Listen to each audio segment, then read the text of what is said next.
بسم اللہ الرحمن الرحیم ان اولیاؤہ الا المتقون صدق اللہ مولانا العظیم۔ بارگاہ رسالت مآب صلی اللہ علیہ وسلم میں درود پاک کا ہدیہ پیش کریں۔ اللہم صلی علی سیدنا و مولانا محمد معدن الجود والکرم وآلہ واصحابہ الکرام وابنہ الکریم وبارک وسلم صلاة دائمة سرمدا ابدا۔ عزیزان گرامی وقار، ماہ ربیع الاخر شریف جس کو سنی ربیع الغوث کہتے ہیں، اس ماہ مبارکہ میں ہم اپنی زندگی کی سانسیں لے رہے ہیں، اور اس ماہ مبارکہ کو ہم 11ویں کے مہینے سے بھی یاد کرتے ہیں۔ اسلامی مہینہ ہے، مہینے کا نام بہت پہلے سے ہے، لیکن اہل سنت و جماعت کے دل میں سرکار بغداد شہنشاہ ولایت غوث الاعظم دستگیر رضی اللہ تعالیٰ عنہ کی محبت ایسی رچی بسی ہے کہ اس پورے مہینے کو ہم غوث کے مہینے سے یاد کرتے ہیں، اور یہ اللہ والوں سے محبت کی علامت ہے۔ لوگ کسی مہینے کو کسی اور تہوار سے یاد کرتے ہوں گے، لیکن ہم اپنے مہینوں کو اللہ والوں سے نسبت دے کر یاد رکھتے ہیں۔ سرکار شہنشاہ بغداد سلطان الاولیاء عبد القادر جیلانی رضی اللہ تعالیٰ عنہ، اس عظیم شخصیت کا نام ہے جس کو اللہ تبارک و تعالیٰ نے مقام محبوبیت کے ساتھ مقام غوثیت عطا فرمایا۔ اولیاء اکرام میں یہ مقام بہت کم کو ملا ہے جو سلطان الاولیاء شہنشاہ بغداد کو ملا ہے، ورنہ اولیاء میں کوئی ایسا نہیں ہے جو ممبر پر کھڑے ہو کر کے یہ اعلان کرے کہ میرا قدم ہر ولی کی گردن پر ہے۔ اعلیٰ حضرت امام اہل سنت فاضل بریلوی فرماتے ہیں، جس کی ممبر بنی گردن اولیاء، اس قدم کی کرامت پہ لاکھوں سلام۔ جو ولی قبل ہوئے یا بعد ہوئے یا ہوں گے، سب ادب دل میں رکھتے ہیں میرے آقا تیرا۔ غوث پاک رضی اللہ تعالیٰ عنہ کو اولیاء کرام میں ایسا ہی مقام حاصل ہے کہ جیسے سورج کو ستاروں پر مقام حاصل ہے۔ آپ کو اللہ تعالیٰ نے بچپن سے علمی شرافت کے ساتھ ساتھ خاندانی شرافت ایسی عطا فرمائی کہ آپ اپنے والد ماجد کی طرف سے حسنی سادات ہیں اور اپنی ماں کی طرف سے حسینی سادات ہیں، یعنی امام حسن مجتبیٰ ان کے دادا ہیں، امام حسین شہید کربلا نانا ہیں، جس کے دادا اور جس کے نانا دونوں جنتی جوانوں کے سردار ہوں، اس نسبت کا عالم کیا ہوگا۔ میرے عزیزو، گھر کے اندر سادات کے ہاں جو پرورش کا معمول ہوا کرتا تھا، اسی سے اندازہ کر لیں آپ کی ولادت 29 شعبان کو ہوئی تھی، اور چاند رات تھی، دوسرے دن کو رمضان شروع ہونے تھا، اور چاند میں اختلاف ہو گیا جیلان میں۔ یہ جیلان ایران کا ایک علاقہ ہے، اس کو گیلان بھی کہتے ہیں، جہاں آپ کی پیدائش ہوئی۔ لوگوں کے دوران شک پیدا ہوا کہ چاند ہوا کہ نہیں ہوا۔ غوث پاک رضی اللہ تعالیٰ عنہ کی ماں فاطمہ ام الخیر، جو نہایت ہی شریف خاتون ہیں سادات کی، آپ نے لوگوں سے کہا کہ رمضان ہو چکا ہے، اس لیے کہ سحری سے لے کر افطار تک میرے بچے نے دودھ کو منہ نہیں لگایا ہے۔ پورے جیلان میں یہ بات مشہور تھی کہ سادات کے گھر میں ایک ایسا بچہ پیدا ہوا ہے جو سحری سے لے کر کے افطار تک اپنے ماں کے دودھ کو تک نہیں پیتا۔ یہ ان ایام کی میں بات کر رہا ہوں کہ ابھی غوث پاک رضی اللہ تعالیٰ عنہ ایک دن کے تھے، یعنی پیدائشی طور پر۔ میں آپ کو یہ بتاؤں کہ آپ سب غوث پاک کو پیران پیر کہتے ہیں کہ نہیں؟ یعنی پیروں کا پیر ہے، اور روشن ضمیر کہتے ہیں۔ سارے سلسلے وہاں تک جا کر پہنچ جاتے ہیں تو فخر کرتے ہیں۔ غوث پاک سے جس کا سلسلہ ملتا ہے وہ دنیا میں فخر کرتا ہے۔ میں یہ کہتا ہوں کہ پیروں کا پیر پیدا ہوتے ہی روزہ رکھتا ہو، اور اگر کوئی ڈھکوسلا جھوٹا پیر یہ کہتا ہے کہ ہمارے اوپر شریعت نہیں ہے تو بات یہ یاد رکھ لینا کہ اس کا غوثیت مآب سے کوئی تعلق ہی نہیں ہے. وہ شیطان کا مرید ہو سکتا ہے، رسول اللہ تک لے جانے والا راستہ ہرگز نہیں ہو سکتا. میرے آقا صلی اللہ علیہ وسلم تک لے جانے والا راستہ وہی ہے جو غوثیت مآب کے راستے سے ہو کر کے چلتا ہے. پیدائشی طور پر شریعت کی پاسداری کرنے والے شیخ عبد القادر جیلانی، میرے عزیزو، آپ کو یہاں غوث پاک کی کرامات سنتے سنتے ایک کسوٹی بھی حاصل کر لینا چاہیے کہ ہر پیر کو پرکھ کر کے دیکھو، شریعت کے سانچے میں اترتا ہے تو وہ مرشد ہے، اور شریعت سے ہٹ جاتا ہے تو پھر وہ شیطان کا پھندا ہے. اس بات کو ہمیشہ یاد رکھیں. اگر کوئی اپنے گھر میں بیٹھ کر کے کہتا ہے کہ ہمارے لیے نماز نہیں، ہم تصور کی نماز پڑھتے ہیں، ہم تصور کی نماز پڑھتے ہیں، اور ہماری نماز تو مکہ میں ہوتی ہے، مدینے میں ہوتی ہے، تو کھانا یوں کیوں کھاتے ہیں، یہاں کیوں کھاتے ہیں؟ مریدوں کے سامنے تو سب چیزیں چلتی ہیں، اور نماز مکے میں ہوتی ہے، مدینے میں ہوتی ہے، نماز چھوڑ کر بیٹھے ہیں.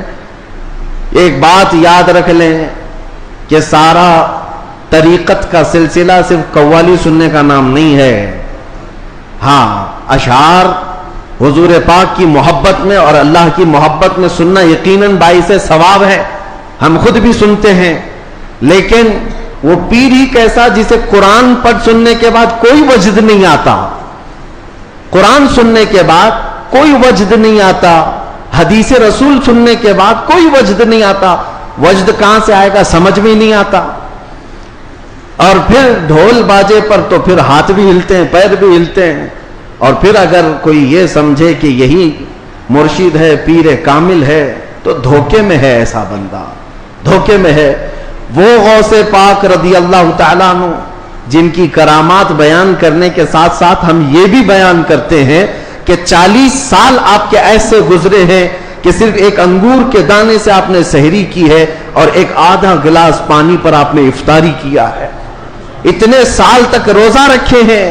ان میں کئی سال ایسے آئے ہیں کہ پوری رات بھر شیخ عبد القادر جیلانی کھڑے ہو کر کے نماز پڑھتے رہے. ان اولیاء کے لیے جن کے مجمع میں 70,000 سے کم کا کبھی مجمع نہیں ہوتا تھا، نماز معاف نہیں ہوئی، روزہ معاف نہیں ہوا، تو آج کے جانور نما کسی ایسے ڈھکوسلے بابا کے لیے نماز کیسے معاف ہو سکتی ہے، یا روزہ کیسے معاف ہو سکتا ہے؟ اس بات کو ہمیشہ ذہن نشین کر لیں. شریعت میرے مصطفیٰ کی ہے، اور نبی پاک صلی اللہ علیہ وسلم کی شریعت سب سے اوپر ہے. اس کے بعد ہی کوئی مقام مل سکتا ہے. اسی لیے اعلیٰ حضرت کی بات سنو، فرماتے ہیں بخدا خدا کا یہی ہے در. اللہ تک اگر کوئی پہنچنے کی بات کرتا ہے نا تو اسے جانچ کر کے دیکھ لو کہ حضور کے بارے میں کیا کہتا ہے. بخدا جس کا مطلب ہے قسم خدا کی، خدا کا یہی ہے در، یعنی رسول پاک کا جو دروازہ ہے یہی خدا کا دروازہ ہے. بخدا خدا کا یہی ہے در، نہیں اور کوئی مفر مقر. حضور کو چھوڑو گے تو نہ بھاگنے کی جگہ ہے نہ ٹھہرنے کی جگہ ہے، کہیں نہیں اور کوئی مفر مقر.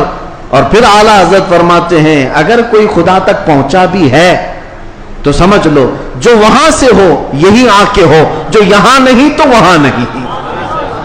اگر وہ رسول پاک صلی اللہ علیہ وسلم کی شریعت کبریٰ تک نہیں پہنچا تو پھر سمجھ لو کہ خدا تک پہنچ ہی نہیں سکتا.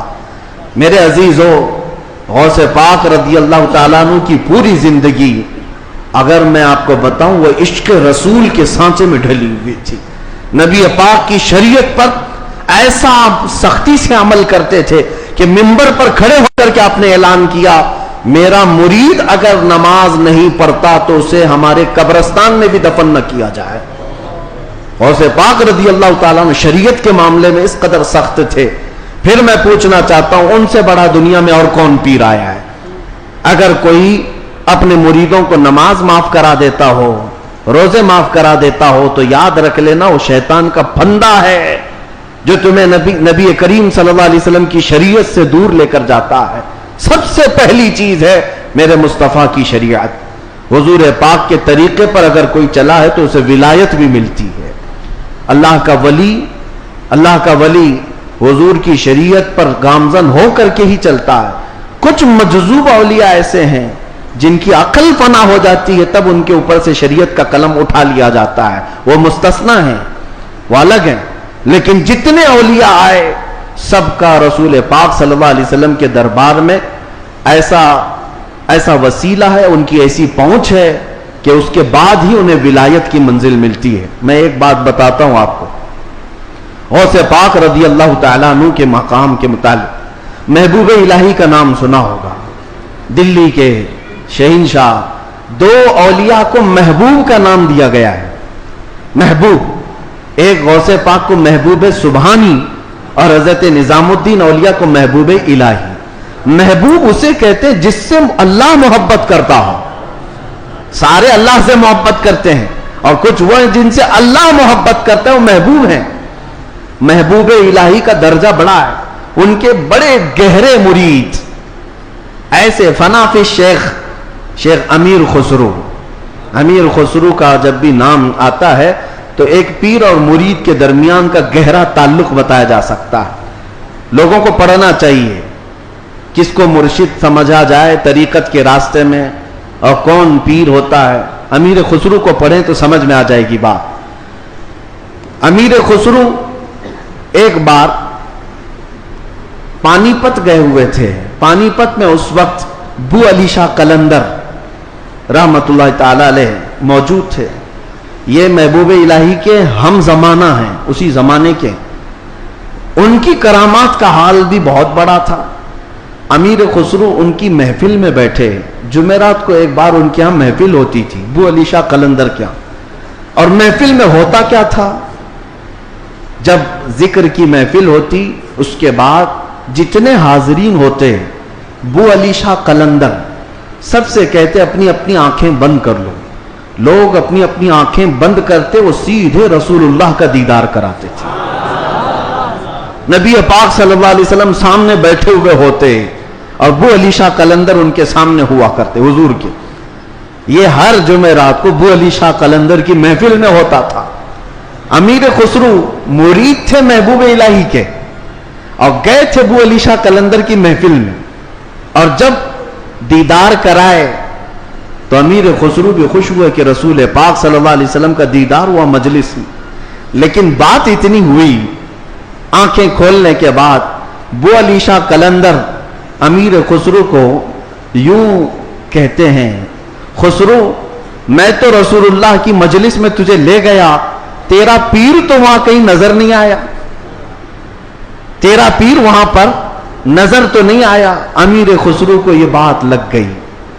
میں میرا مرشد میرے پیر کا مقام بلند سمجھتا ہوں، لیکن حقیقی بات ہے کہ حضور کے دربار میں جب میں تصور میں حاضری دیا، محبوب یہ بو علی شاہ قلندر بھی تھے اور بھی اولیاء تھے، لیکن میرے پیر تو نظر نہیں آئے. وہ غمگین حالت میں اپنے پیر کے پاس آئے، اپنے مرشد کے پاس. محبوب الہی سے کہتے ہیں آج میں محفل میں گیا اور انہوں نے فارسی ایک کلام لکھایا ہے، شب جائے کہ من بودم، بہت مشہور کلام ہے امیر خسرو کا. اس واقعے کے بعد انہوں نے لکھا تھا.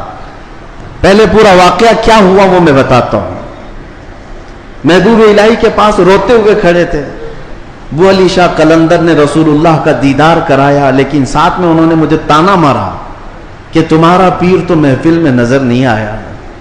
محبوب الہی نے کہا کہ پھر سے جاؤ محفل میں، پھر سے جاؤ محفل میں. بو علی شاہ قلندر کے دیدار ہو رہا ہے اور اچھی بات ہے. کہا آپ نہیں ہیں اس محفل میں کیسے جاؤں.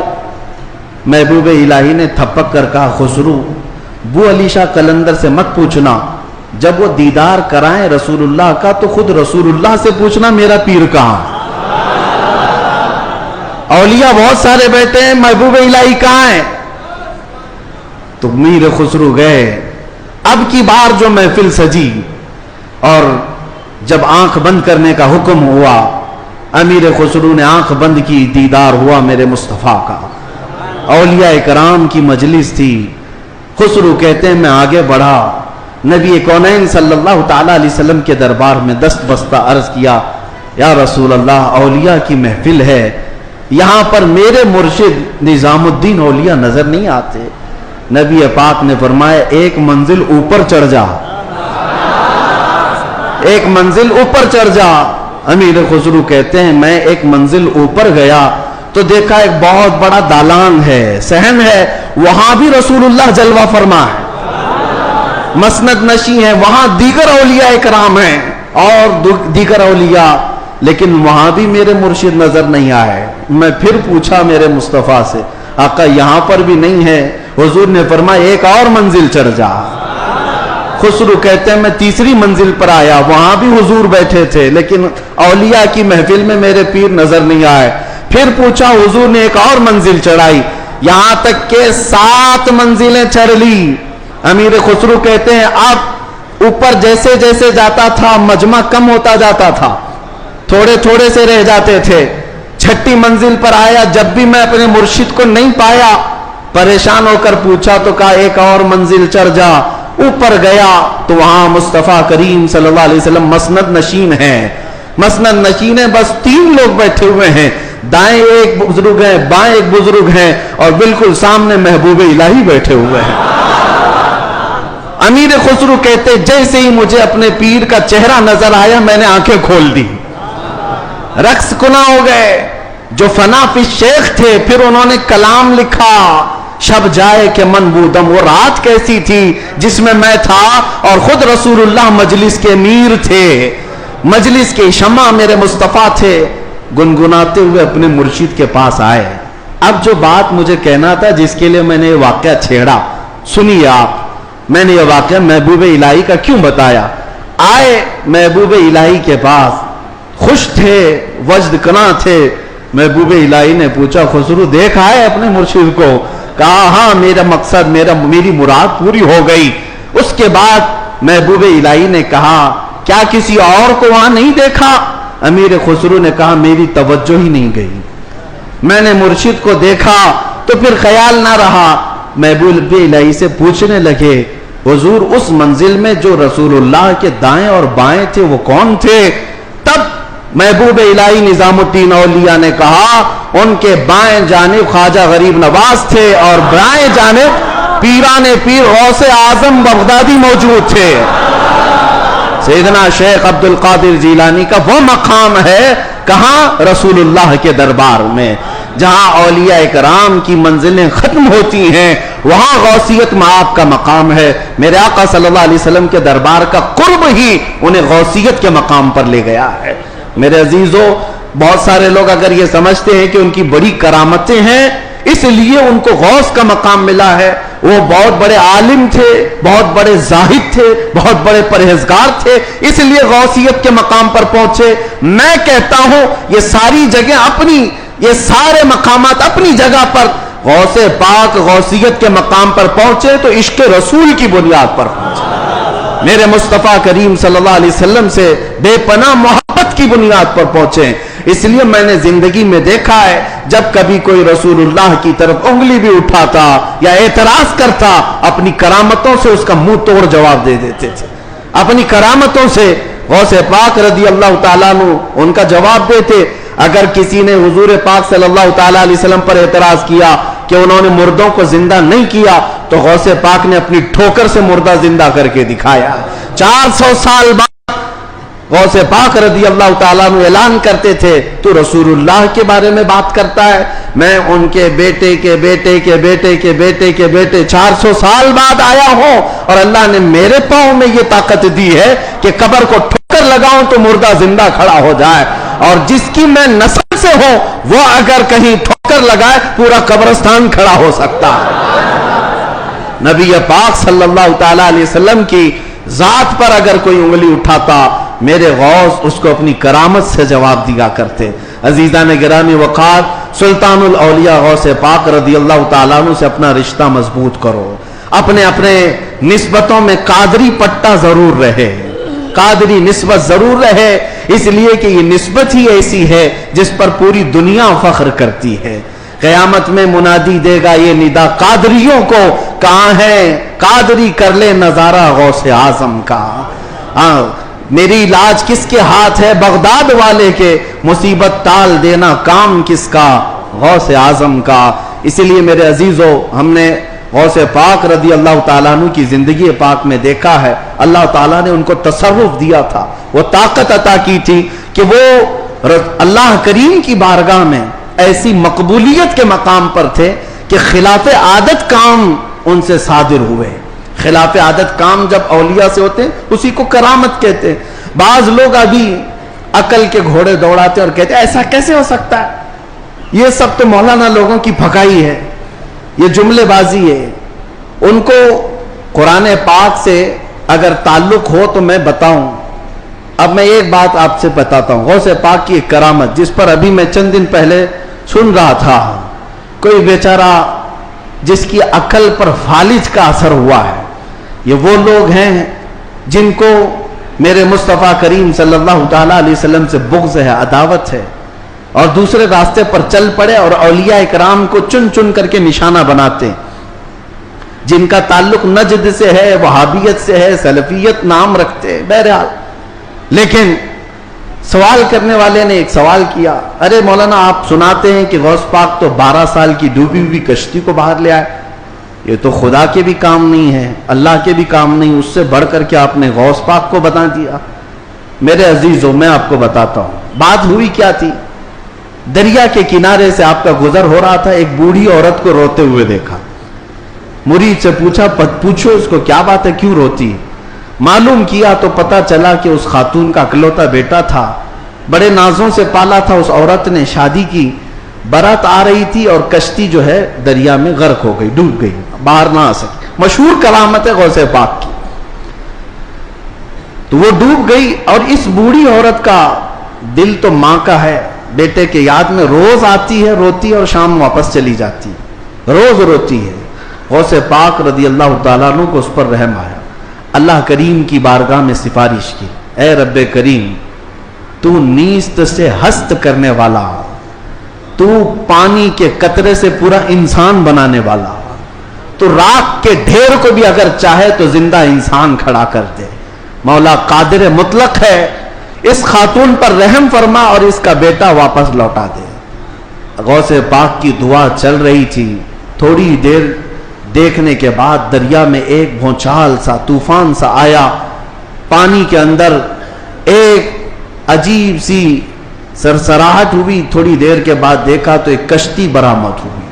غوث پاک نے صرف اس خاتون کے بیٹے کی زندگی مانگی تھی, مگر صدقے میں اللہ نے پوری برات کی زندگی لوٹا دی. پوری برات واپس آ گئی اور وہ خوشی خوشی غوث پاک رضی اللہ تعالیٰ عنہ کا شکر کرتے ہوئے گھر گئے. 12 سال کے بعد مچھلیاں کھا گئی ہوں گی, کشتی کے پرزے ختم ہو گئے ہوں گے, لیکن رب ذوالجلال قادر مطلق ہم ان لوگوں کو یہی تو کہتے ہیں جو جلا کر کے سمجھتے ہیں کہ اب کوئی نہیں اٹھا سکتا ان کو, راکھ پانی میں بہا کر کے سمجھتے ہیں کہ اب ان کا حساب کتاب نہیں ہو سکتا. ارے عقل کے اندھو, جس رب ذوالجلال نے ایک نطفے سے تمہارا پورا انسانی شکل بنایا ہے, تم 1000 بار جلا کر راکھ کر دو, رب ذوالجلال قادر مطلق ہے, وہ دوبارہ زندہ فرمائے گا حساب لینے کے لیے. تو کشتی دوبارہ واپس آئی. غوث پاک رضی اللہ تعالیٰ عنہ کی اس کرامت پر ایک دو نہیں ہزاروں لوگ اسلام میں داخل ہوئے تھے, ہزاروں لوگ اسلام میں داخل ہوئے. اب جو صاحب ہیں انہوں نے کہا کہ ایسا کیسے ہو سکتا ہے, ایسا کیسے ہو سکتا ہے. ہر جگہ اگر تم عقل کے گھوڑے دوڑاؤ گے تو یہی سوال کرو گے ایسا کیسے ہو سکتا ہے. اگر تمہاری عقل میں بات نہیں آتی تو سمجھ لو اسی کو کرامت کہتے ہیں, اسی کو کرامت کہتے ہیں. تم اور ہم بھی کر سکتے تھے تو پھر غوث کی کرامت کا مطلب ہی کیا ہے. تم بھی غوث ہوتے, ہم بھی غوث ہوتے. کرامت ہے جو عقل میں نہیں آئے گی. اور قرآن سے اگر دلیل مانگتے ہو, سنو, سلیمان علیہ السلام نے اپنے دربار میں ایک بار اعلان کیا تھا, کون ہے جو سبا بلقیس کا تخت یہاں پر لے آئے گا. سلیمان علیہ السلام فلسطین میں بیٹھے ہوئے ہیں اور سبا بلقیس کا تخت یمن میں ہے. یمن اور فلسطین میں 1000 کلومیٹر سے زیادہ کا فاصلہ ہے. ایک جن کھڑا ہوا, کہا اللہ کے نبی میں لے آتا ہوں. پوچھا کتنی دیر میں؟ کہا میں آپ کی مجلس ختم ہونے سے پہلے وہ لے کر آ جاؤں گا. جنات کی طاقت پر یقین رکھنے والے, جنات کو حاصل کرنے کے لیے عملیات کرنے والے, سنو قرآن کیا کہتا ہے. سلیمان علیہ السلام نے کہا بہت دیر ہو جائے گی, مجلس ختم ہونے تک تم لاؤ گے, مجلس ختم ہونے تک. پھر اللہ کے ایک ولی جو سلیمان علیہ السلام کے امتی تھے، آصف بن برخیہ، کھڑے ہوتے ہیں، کہتے ہیں اے اللہ کے نبی میں لے آؤں گا. پوچھا کتنی دیر میں؟ کہا آپ کی پلک جھپکنے سے پہلے لاؤں گا. آپ کی، یہ قرآن کے الفاظ ہیں، قرآن کے. قال الذي عنده علم من الكتاب انا آتيك به قبل ان يرتد اليك طرفك. اس سے پہلے کہ آپ کی آنکھ کی پلک جھپکے اے اللہ کے نبی میں وہ تخت لے آؤں گا. تخت کوئی 4 فٹ کا 5 فٹ کا نہیں، 80 گز لمبا ہے اور اتنا ہی چوڑا ہے، اتنا ہی وزنی ہے، اور 7 دروازوں کے اندر بند کر کے رکھا ہوا ہے. سونے چاندی جواہرات سے جڑا ہوا تخت ہے. اور ایک انسان کہتا ہے، انسان، جنات کی بات نہیں کر رہا، جنات کی بات آئے گی تو آپ سمجھیں گے ان کو بڑی طاقت ہوتی ہے. انسان کی بات کر رہا ہوں. انسان نے کہا سلیمان علیہ السلام کے امتی میں پلک جھپکنے سے پہلے لاؤں گا. یہ صرف اور صرف بات نہیں تھی، حضرت سلیمان علیہ السلام ابھی پلک کر ادھر دیکھ رہے تھے، وہ تخت حاضر کر چکے تھے، تخت حاضر کر چکے تھے. اب میں آپ کو یہ بتانا چاہتا ہوں، وہ سلیمان علیہ السلام خود اللہ کے نبی تھے، خود اللہ کے نبی. ارے وہ چاہتے تو خود ہی تخت کو طلب کر لیتے. اس قرآن کے واقعے کا مطلب مجھے یہ سمجھ میں آتا ہے، اللہ کے نبی نے دنیا کو یہ بتانا چاہا جو نبی کے قدموں میں بیٹھتا اس کی طاقت کا یہ ہے. نبی کی طاقت تو بہت دور. اور یہ بھی بنی اسرائیل کے نبی، بنی اسرائیل کے نبی سلیمان علیہ السلام، ان کے امتی کی طاقت کا حال یہ ہے، تو پھر سید الانبیاء محمد رسول اللہ، ان کی امت کے عام اولیاء کی بات نہیں کر رہا ہوں. شیخ عبد القادر جیلانی جن کا ولی کی گردن پر ہے، وہ 12 سال کی کشتی واپس لے آئے تو تعجب کی بات نہیں، بلکہ ہم سمجھتے ہیں قرآن اس کرامت کو بالکل عینی طور پر بیان کر رہا ہے. عزیزان گرامی، میں دنیا کی یا دنیا کے نقش قدم پر چلنے والے، ہر چیز کو تھیوری اور پریکٹیکل پر آزمانے والے اور سائنس کی دنیا میں چلنے والے، ان کو کہتا ہوں آئنسٹائن نے کہا ہے. آئنسٹائن کا نام تو بہت لوگوں کو اچھی طرح سے یاد ہوگا، اس کی تسبیح بھی پڑھتے ہوں گے. الحمدللہ ہم غوث پاک کی تسبیح پڑھتے ہیں. اب اسی آئنسٹائن کی بات کر رہا ہوں جس نے یہ کہا ہے کہ میں نے کائنات کو دیکھنے کی کوشش کی. سنو، کائنات کو دیکھنے کی کوشش کی اور چاند تک اور سورج تک اور بہت سارے مقامات تک دیکھنے کی رسائی حاصل کر لیا. اور اس نے کہا کائنات کا جو کنارہ، ایک کنارہ میں نے دیکھا، اس کے لیے وہ کہتا ہے 2 کروڑ نوری سال لگ جائیں گے. 2 کروڑ نوری سال. نوری سال کس کو کہتے ہیں پتہ ہے؟ یہ جو سال ہمارے چل رہے ہیں، یہ سال صبح ہوتی ہے 6 بجے صبح ہوئی، شام میں 6 بجے سورج ڈوبا، آرام سے دن چل رہے ہیں. نوری سال اس کو نہیں کہتے. نوری سال 1 منٹ میں 1,80,000 کلومیٹر کا سفر کرتا ہے. 1 منٹ میں 1,80,000 کلومیٹر کا سفر طے ہو جاتا ہے نوری سال میں. اس طرح 1 منٹ کی بات کر رہا ہوں، 1 منٹ کی، اس طرح کے 2 کروڑ سال لگ جائیں گے کائنات کو دیکھنے کے لیے. یہ کون کہہ رہا ہے؟ آئنسٹائن کہہ رہا ہے، جس کے پیچھے تم لوگ آگے پیچھے جس کو قبلہ بناتے ہو. سنو، 2 کروڑ نوری سال لگ جائیں گے کائنات کے کنارے دیکھنے کے لیے، کائنات کی ساری چیزیں دیکھنے کے لیے. اور آؤ شہنشاہ بغداد کے دربار میں، کہتے ہیں نظرت الی بلاد اللہ جمعاً کخردلۃ علی حکم اتصالی. میں اللہ کی پوری کائنات کو ایسے دیکھتا ہوں جیسے اپنے ہتھیلی میں رائی کے دانے کو دیکھتا. تمہارے سارے آلے، تمہارے سارے کمپیوٹر 2 کروڑ سال میں بھی وہاں نہیں پہنچ سکتے جب شہنشاہ بغداد کی ایک نگاہ پہنچتی ہے.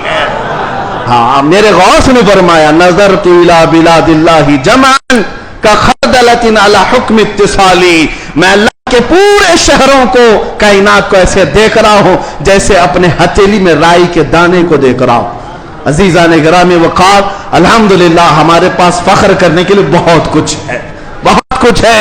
غوثیت معاذ کی نسبت نہیں، اعلیٰ حضرت کو مجدد بنایا ہے، اعلیٰ حضرت کو مجدد بنایا ہے.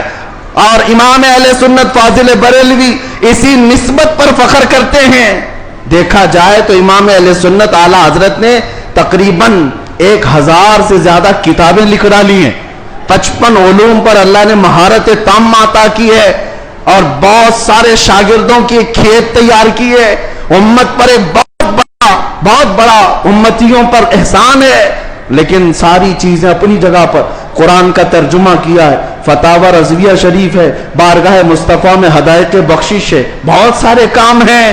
لیکن جب رسول اللہ کے دربار میں حاضر ہوتے ہیں, اعلیٰ حضرت یہ نہیں کہتے یا رسول اللہ میں فتاوی رضویہ لے کے آیا ہوں, میں کنز الایمان لے کر کے آیا ہوں, میں ہدایت بخشش لے کے آیا ہوں, بلکہ اعلیٰ حضرت یہ کہتے ہیں تیری سرکار میں لاتا ہے رضا اس کو شفیع جو میرا غوث ہے اور لاڈلا بیٹا تیرا. نسبت کے لیے بھی بارگاہ مصطفیٰ میں اعلیٰ حضرت نے اگر کسی بات پر فخر کیا ہے تو غوثیت کی نسبت پر فخر کیا ہے. یا رسول اللہ تیری سرکار میں لاتا ہے رضا اس کو شفیع جو میرا غوث ہے اور لاڈلا بیٹا تیرا.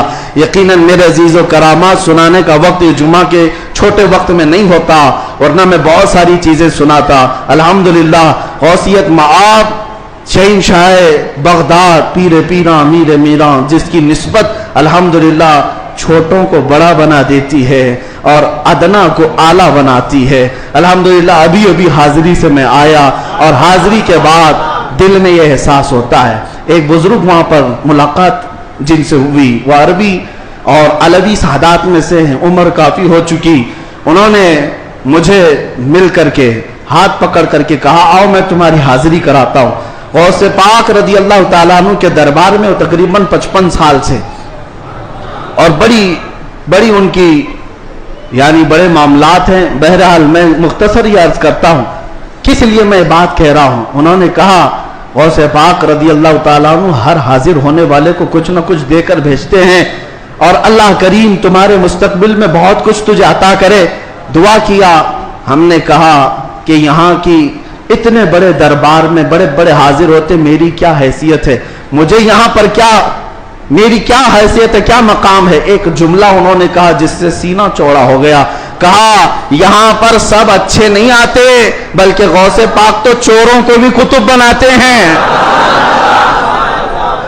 برا ہو تو کیا ہوا, نسبت بھلی ہے یا غوث.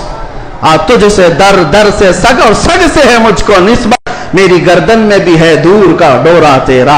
اعلیٰ حضرت یہی فرماتے ہیں جن کتوں کے گلے میں پٹا ہوتا ہے ان کتوں کو میونسپلٹی والے نہیں لے جاتے, نہیں لے جاتے, اور نہ ہی انجیکشن مارتے ہیں. کیوں؟ یہ علامت ہے کہ کسی کا پالا ہوا ہے, اور گلے میں پٹا نہ ہو تو اٹھا کر لے جائیں گے. بہت زیادہ شور مچاتے ہیں یہ کتے, ان کو لے جاؤ. جن کتوں کے گلے میں پٹا ہے انہیں چھوڑ دیا جاتا ہے کہ مالک ہے اس کا کوئی. اسی لیے اعلیٰ حضرت فرماتے ہیں اس نشانی کے جو سگ ہیں نہیں مارے جاتے, میری گردن میں بھی ہے, حشر تک میرے گلے میں رہے پٹا تیرا. ہمارے گلے میں غوث پاک رضی اللہ تعالیٰ عنہ کی نسبت کا پٹا ہے. انشاءاللہ العزیز کوئی اور دوسرا ہمیں اچک نہیں لے جائے گا, اتنا یقین ضرور ہے, اتنا یقین ضرور ہے. اور مجھے ایک بات یہ بھی یاد آئی کہ ایک صاحب نے کہا, وہ دوسرے ملک کے ہیں, ہمارے پڑوسی ملک کے ہیں, اور انہوں نے کہا کہ ہمارے ہاں حالات تو سب اپنے حساب کے ہیں, پھر بھی بہت ساری چیزیں ڈر لگتا ہے, سہمتے ہیں. آپ ایسے نرغے میں ہیں پھر بھی بول رہے ہیں, اچھی بات ہے. ایسی جگہ پر آپ ہیں جہاں کے حالات ہم دور سے سنتے ہیں, بڑے ڈینجر ہیں, لیکن بول رہے ہیں.